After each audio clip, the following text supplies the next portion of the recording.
এখন তো বাংলাদেশে কোনো পীরের অভাব নাই, নাই গোলের পীর, তালের পীর, সুপারির পীর, ডাইল বাবা, তবলা বাবা, গাঞ্জা বাবা, হ্যাঁ ও বাবা। এখন পীরে টাকা খায়, হুজুরে টাকা খায়, পিসাবে টাকা খায়, যদি হাদিয়া না দেয় সে তো আমার মুরিদে না। কথা বলে এই পীর মুরিদি বাদ দাও, এই বন্ডামি বাদ দাও, মালিককে ধরো। মালিককে ধরার জন্য কি কি আমল করা লাগে?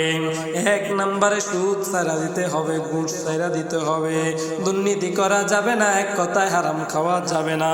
দুই নম্বর নামাজ রোজা ঠিক রাখতে হবে।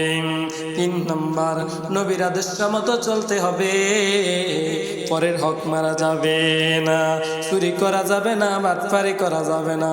এই যে রাত্রে যাই আরেকজনের ঘরে চুরি করেন, আল্লাহ দেখেনি। এই যে রাত্রে যাইয়া কুমড়া লইয়া যান, আল্লাহ দেখেনি। এই যে আরেকজনের মাইয়া কিডন্যাপ কইরা লইয়া যান, আল্লাহ দেখেনি। আরেকজনে কয় আমার হাতে সুদের টাকা দিস না, ওই যে বান্ডটার মধ্যে দিস, আল্লাহ দেখে কি দেখে না? এই সিটারি কার জন্য কর, এই বাটপারি কার জন্য কর? কবরে যাইয়া দেখো গাদার লগে গদিও ফাড়াইয়া লাইব।